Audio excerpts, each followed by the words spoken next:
ഇടുക്കി ചൊക്രമുടി കയ്യേറ്റത്തിൽ അന്വേഷണത്തിനായി പ്രത്യേക സംഘത്തെ നിയോഗിക്കുമെന്ന് ജില്ലാ കളക്ടർ വി വിഘ്നേശ്വരി പറയുന്നു.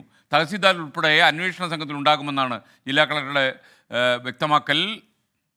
ചൊക്രമുടിയിലെ അലിഗേഷൻസ് വന്നിട്ടുണ്ട്, കയ്യേറ്റമാണെന്നുള്ളത്. അതിൽ നമ്മൾ അന്വേഷിച്ചുകൊണ്ടിരിക്കുകയാണ്. നമുക്ക് കൂടുതൽ വിശദാംശങ്ങൾ വേണ്ടി വരും. സോ അതിനുവേണ്ടി നമ്മളൊരു കമ്മിറ്റി രൂപീകരിച്ചിട്ട് അവർ പഠിച്ചിട്ട് പിന്നെ നമ്മൾ സർവേ നടത്തിയിട്ടാണ് ഇതിനുള്ള ഒരു അന്തിമ ഒരു കണ്ടെത്തലിലേക്ക് നമുക്ക് പോകാൻ പറ്റും.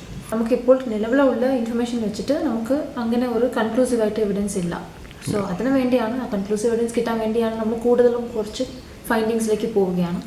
അതിൻ്റെ കാര്യത്തിൽ നമ്മൾ ഇടപെടുന്നുണ്ട്. നമ്മുടെ ഇൻറ്റർണൽ ടീമാണ്, നമ്മുടെ തഹസിൽദാർസ് എല്ലാം ഉണ്ടാവും. ആ കമ്മിറ്റി ഫോം ചെയ്യുന്നതേ ഉള്ളൂ. ഫോം ചെയ്തിട്ട് ഇടുക്കി ജില്ലാ കളക്ടറായിരുന്നു സംസാരിച്ചത്. ഇനി രാഹുൽ വിജയൻ കട്ടപ്പനയിൽ നിന്നും തത്സമയം ചേരുന്നു. ഗുഡ് മോർണിംഗ് രാഹുൽ വിജയൻ, പറയൂ.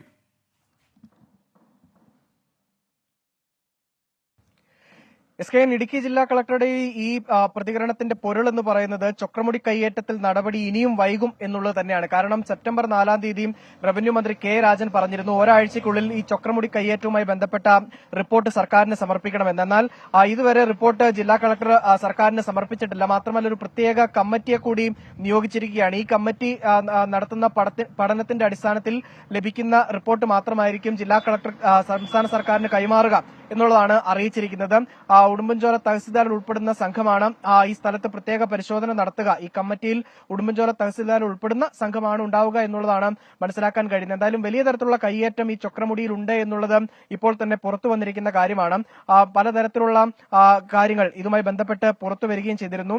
റവന്യൂ വകുപ്പ് മന്ത്രിക്കും CPI ജില്ലാ സെക്രട്ടറിക്കും ഉൾപ്പെടെ ഇതിൽ പങ്കുണ്ട് എന്ന തരത്തിലുള്ള ആരോപണങ്ങൾ കൂടി ഇതിന്റെ പിന്നിൽ വരികയും ചെയ്തിരുന്നു. പിന്നാലെയാണ് ഇതിൽ അന്വേഷണ പ്രഖ്യാപനം ഉൾപ്പെടെ നടക്കുകയും ചെയ്തത്. എന്നാൽ ആ അന്വേഷണം എങ്ങും എത്താതെ നിൽക്കുന്നു. ഇനിയും അത് വീണ്ടും വൈകും എന്നുള്ളതാണ് ഏറ്റവും പ്രധാനമായും ഈ പ്രതികരണത്തിൽ നിന്ന് മനസ്സിലാകുന്നത്.